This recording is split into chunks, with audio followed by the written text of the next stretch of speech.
안녕하십니까? 미래문화연구원장 이대현 박사입니다. 여러분들 성경을 보시면 그 하나님을 형용하는 단어들이 굉장히 다양한 단어들이 많이 등장합니다. 아마도 여러분들이 기도하실 때 그 하나님을 부르실 때 하나님을 어떤 그 묘사하는 설명하는 특정한 단어들이 아마 있을 겁니다. 주로 강조를 사용하는 단어들이 좀 있을 거예요. 그리고 만약에 여러분들이 누군가에게 하나님을 소개한다거나 또 신앙에 대한 얘기를 주고받을 때 하나님에 대해서 얘기하면서 하나님은 이러이러한 하나님이셔 라고 표현하는 단어들이 꽤 있을 겁니다. 만약에 여러분들이 어떤 특정한 단어를 즐겨 사용해서 하나님을 묘사하는 단어가 있다면, 형용어가 있다면요, 아마도 그 단어야말로 여러분들이 이해하는 하나님이 이해하는 가장 기본이 되지 않을까 이런 생각을 해봅니다. 저 또한 하나님을 그 형용하는 단어가 있는데요. 저는 꽤 오랫동안 신학 공부를 하지 않았습니까? 그래서 성경에서 하나님을 한마디로 설명할 수 있는, 묘사할 수 있는 단어가 형용어가 있을까라는 것들을 오랫동안 찾으면서 묵상을 해왔습니다. 그래서 하나의 단어를 찾았습니다.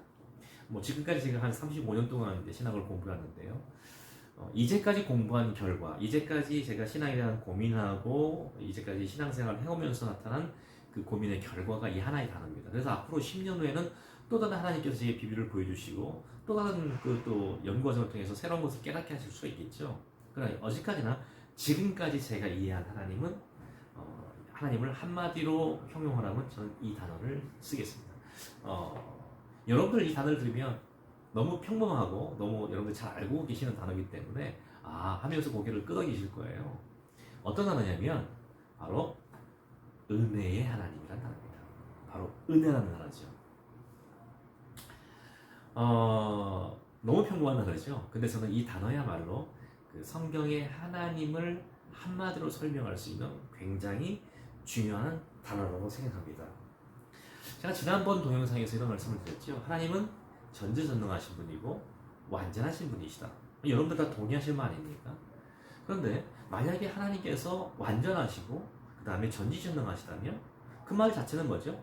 결핍이 없다는 뜻이잖아요. 부족함이 없다는 뜻이잖아요. 그 부족함이 없으신 하나님께서 우리에게 무엇인가를 요구할 이유가 없죠. 그렇죠? 만약에 우리가 드리는 어떤 종교적인 행위 혹은 우리의 열심을 통해서 우리 종교적인 열심을 통해서 하나님께서 어떤 부가적인 만족감을 누리시는 분이시라면, 그래서 우리에게 무엇인가를 대가로 축복하시는 분이시라면 그 하나님을 우리가 전지전능하시고 완전하다 표현하는 것은 모순이 있는 겁니다. 형용 모순이 되어버리는 거예요. 왜냐고요?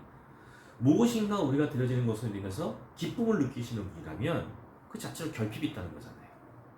그럼 하나님은 완전하신 하나님, 그 다음에 전지전능한 하나님이 될 수가 없죠. 그런데 성경을 보면 하나님을 찬양하라, 하나님을 예배하라는 요구가 굉장히 많아요. 근데 제가 지난 동영상에서 말씀드렸듯이 하나님을 찬양하고 하나님을 예배하라는 요구는요, 인간이 타락한 이후에 나타나는 요구입니다. 그 전에는 하나님을 따로 예배하라, 하나님을 따로 영광을 돌리라 이런 요구를 하지 않으세요. 왜냐고요? 인간은요, 원래가 인간의 창조, 하나님께서 6일 동안 천지를 창조하시고 난 다음에 인간을 창조하시면서 계획과 목적을 정하셨거든요. 그 계획과 목적은 뭐냐면 인간이 하나님을 대신해서 하나님이 창조하신 세계를 하나님의 뜻에 따라서 정복하고 다스리고 지키고 돌보게 하시기 위해서 인간을 만드신 거예요.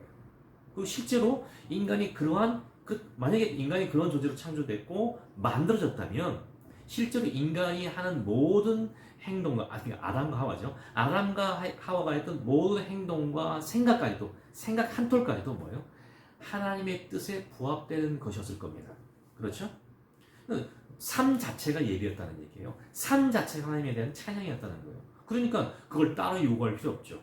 그러니까 삶 자체가 하나님께 초점에 맞춰져 있었기 때문에 하나님과의 관계가 성취되어 있었기 때문에 뭐죠? 하나님은 늘 그들에게 은혜를 베푸실 수밖에 없었죠. 또 그 은혜의 대상이 된 인간은 뭐예요? 그 은혜 속에서 천지만물을 다스릴 수 있었던 거예요. 바로 그 모습을 보시면서 창세기 1장 31절에 보면 이렇게 표현되어 있죠. 그 모든 것을 보시기에 힘이 좋았더라. 하나님은 하나님께서 창조하신 창조 세계가, 피조하신 세계가 하나님 원래 창조의 의도대로 인간을 통해서 누려지고 성취되고 풍요롭게 되고 돌봐지는 모습을 위해서 하나님께서 몹시 흡족하시고 기뻐하셨다는 겁니다. 뭘 기뻐하신 거죠? 하나님의 은혜의 대상인 피조세계가 하나님의 은혜에 온전히 부합된 것으로 돌아가서, 그래서 하나님의 은혜가 마음껏이 베풀어지는 그 현상을 보시면서 뭐예요? 기뻐하신 거예요. 그러니까 뭐죠?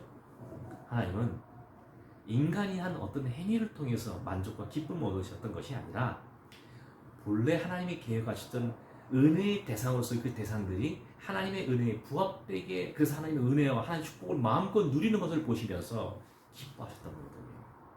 마치 부모님이에요. 저도 지금 아이들 키우지 않습니까?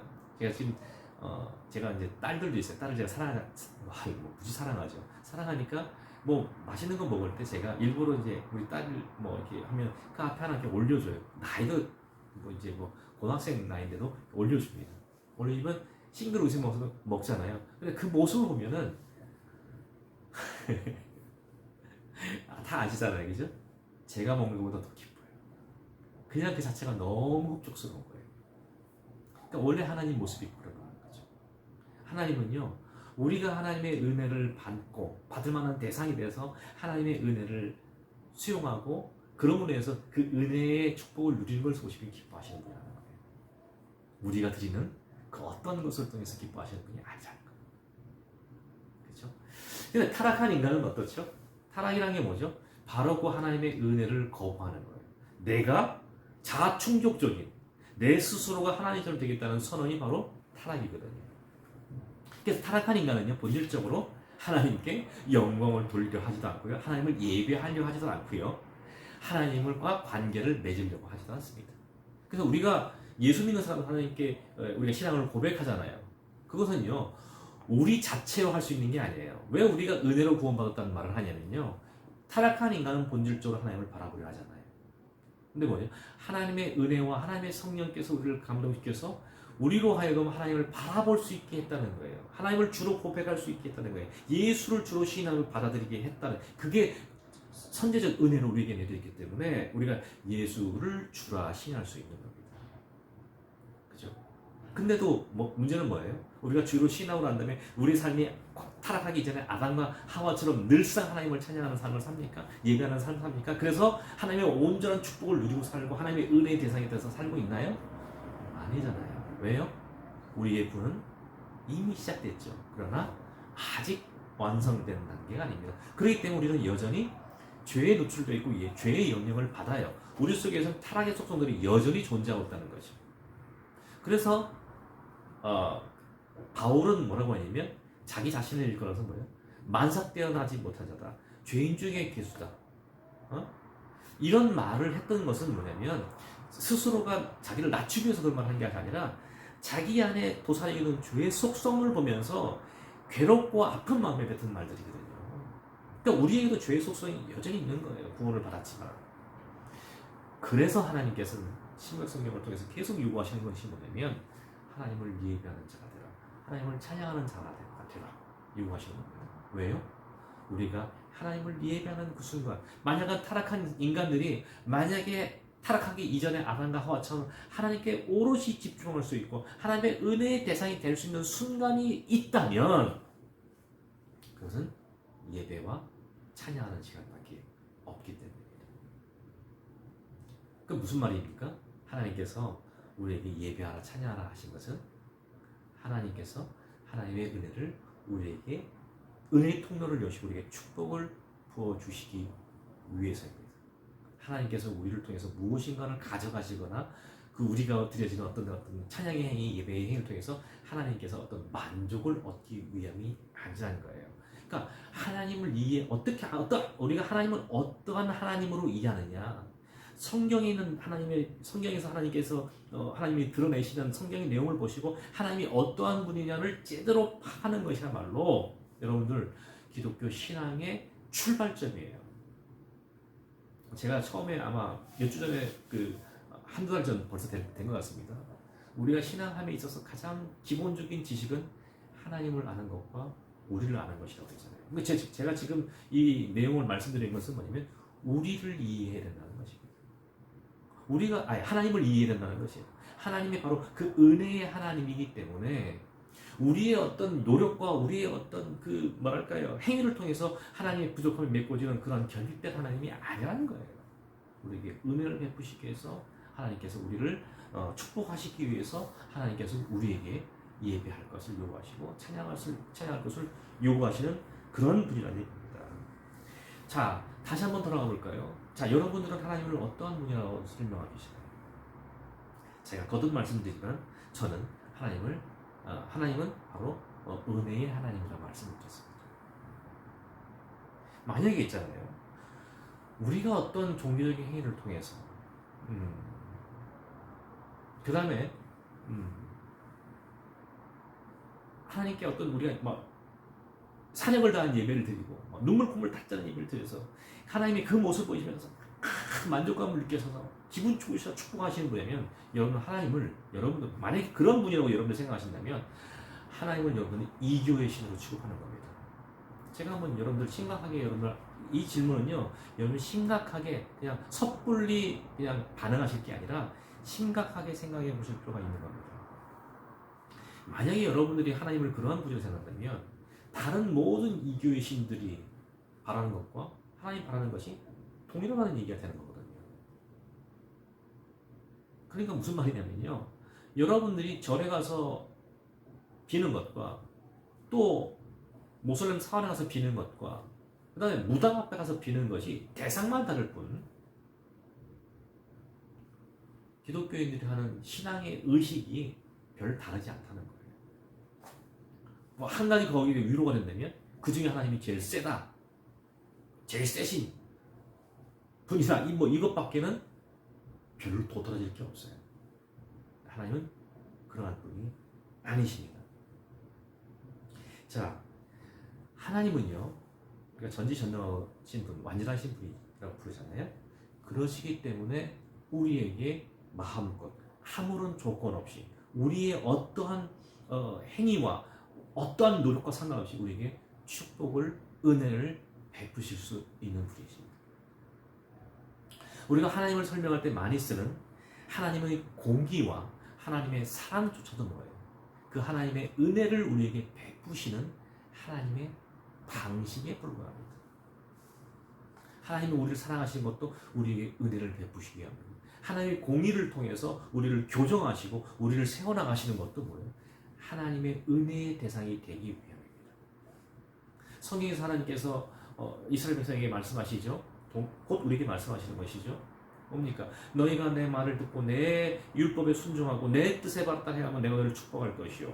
너희들이 그에 벗어나고 고개를 돌이키면 내가 너희를 저주하고 너희를 치고 너희를 진멸하리라. 공의죠. 하나님의 공의죠. 왜 하나님께 이 공의를 실천하시나요? 우리가 말한 대로 우리를 진멸하시고 주어 패는 것이 하나님의 기쁨이 되기 때문에 그럴까요? 막 그냥 화가 나시니까 그냥 화를 풀고 나면 하나님 화가 풀리셔서 그런 걸까요? 아니에요. 그 과정을 통해서라도 우리를 돌이키게 해서 하나님께 집중하게 하고자 하는 하나님의 마음이에요. 그게 바로 은혜라는 거죠. 그래서 사랑도 하나님의 은혜의 표현이요. 공의도 하나님의 은혜의 표현인 것입니다. 하나님의 은혜를 베푸시는 수단이 되는 것이에요. 그 외에 하나님을 표현하는 수많은 단어들도요. 결과적으로 뭐냐면 우리로 하여금 하나님과 연결되게 하고 하나님과 영적으로 연결되게 해서 우리로 하여금 하나님의 축복과 은혜의 대상이 되게 하시고자 하시는 하나님의 간절하신 바람인 거예요. 그 바람을 지금 하나님의 성경은 어떻게 표현하는지 아십니까? 하루를 천년처럼 생각하시는 거예요.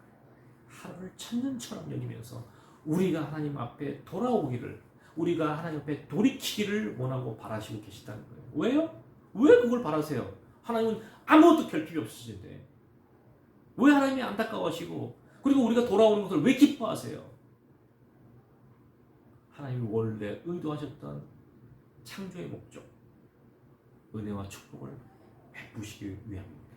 그러니까 동일하게 말이죠. 하나님께서 선교하시는 목적도 구속사역을 하시는 목적도, 우리에게 그 선교를 하나 명하신 목적도 바로 이러한 하나님 이해의 기초에서 우리가 이해를 해야 됩니다. 상당히 많은 분들이요, 심지어는 선교학자들까지도요, 선교학자들 중에서 많은 분들도요, 선교의 목적이 뭡니까? 라고 물어보면 이렇게 대답하시는 분들이 많아요. 저는 개인적으로 좀 아쉽습니다. 안타깝기도 하고. 하나님을 예배하는 예배 공동체를 세우기 위해서다 라고 말을 하세요.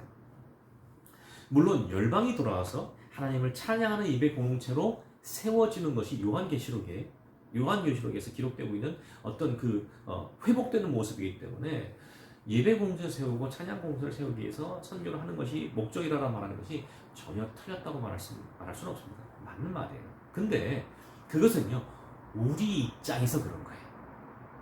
우리 인간의 입장에서 볼 때 예배 공동체를 세우고 찬양 공동체를 세우고 하나님을 예배하고 하나님을 찬양 돌리는 일이 우리의 목적이 되어야 되는 것은 그건 우리 입장에서는 그래요. 근데 하나님의 입장에서는 그게 아니에요. 하나님께서 아까 제가 거듭 말씀드렸습니다. 하나님을 예배하고 하나님 찬양하는 것은 뭐예요? 하나님의 은혜를 우리에게 부어주시기 위한 방법이라고 했잖아요. 유일한 통로라고 했잖아요. 또 우리 입장에서 볼 때는 예배 공동체를 세우는 것이 우리의 선교의 목적입니다 말할 수 있을지 모르지만 하나님의 선교의 목적은 뭐예요? 하나님의 선교의 목적은 우리에게 은혜를 베푸시기 위함에 초점이죠. 여러분들, 우리가 왜 예배 공동체를 세워야 되는지, 궁극적인 이유와 목적을 하나님 입장에서는 어떻게 설정하고 계시는지를 우리가 바로 깨달을 때에야 그 하나님의 은혜의 깊이와 넓이를 우리가 그나마 조금이라도 이해할 수 있어요. 여러분들 거듭 말씀드립니다. 하나님은 여러분들의 종교적 행위를 통해서 만족을 하시는 분이 아니세요. 이미 완전하신 만족을 갖고 계신 분이시기 때문에 만약에 여러분들이 그러한 하나님을 취급하신다면 하나님을 여러분들 이교의 신으로 만드실 거예요. 우리가 드리는 어떤 예배와 우리의 종교적인 열심을 통해서 하나님 그 대가로 하나님이 우리에게 축복을 찔끔 베푸시는 그런 분이시라면 여러분들은 하나님을 치사한 이교의 신으로 만들고 계신 거예요. 성경에서는 하나님을 그런 식으로, 정말 죄송합니다, 그따위 식으로 설명하거나 묘사하고 있지 않습니다. 성경에 등장하는 하나님은 그런 분이 아니세요. 여러분도 진정으로 열심을 다해서 하나님을 설계, 하나님을 기쁘게 하는 그 차원에, 그것이 우리의 신앙의 목적이라는 것에 머물러 있을 때 부족함이 있습니다. 부족함이 있어요. 먼저는요, 하나님이 어떠한 분이신지를 여러분들이 깊이, 그래서 제가 오늘 묘사해드린 단어가 뭐였죠? 하나님은 은혜의 하나님이시다는 거죠. 은혜를 베푸시기를 기뻐하신다. 저는 하나님의 본질과 속성을 한마디로 설명하면 은혜라는 말로 그렇게 설명을 드린 이유가 바로 여기에 있습니다. 여러분들, 기독교인이 된다는 것은요, 우리에게 어떤 조건이 있는 거죠. 우리가 하나님을 기쁘시게 한다는 것, 하나님께 영광을 돌린다는 것은 그 조건이 우리에게 있지 않다는 것을 봅니다. 우리가 하나님께 영광을 돌리고 하나님 찬양하는 것은요, 그 하나님이 베푸신 그 은혜와 사랑에 대한 우리의 반응이에요. 자연스러운 반응으로 나와야 되는 거예요. 그리고 뭐죠? 우리가 그렇게 하나님의 은혜에 반응하지 못하고 있는 것은 통렬한 회개로서 나와야 되는 거예요. 그걸 통해서 우리가 하나님 앞에서 어떠한 것을 하나님의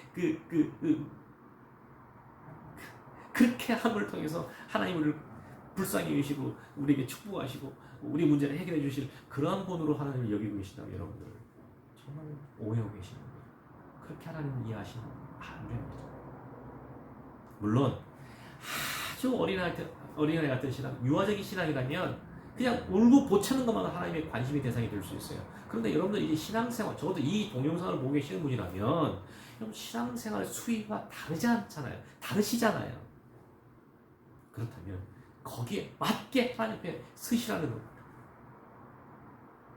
그럴 때 여러분들 통해서 하나님의 은혜의 통과를 하나님이 여러분을 통해서 역사하실 때 하나님이 얼마나 기뻐하실지를 상상해 보십시오. 그리고 여러분을 통해서 하나님의 선교를, 세상을 회복하고자 하시는 하나님의 선교가 곳곳에서 일어날 때 그것이 바로 하나님의 기쁨이 되는 거라는 거예요. 여러분 명심하시기 바랍니다. 여러분들의 열심이 아닙니다. 여러분들을 향하신 하나님의 열심이십니다. 그러한 하나님의 일을 가지고 여러분 신앙생활의 기초를 삼으시기를 간절히 바랍니다.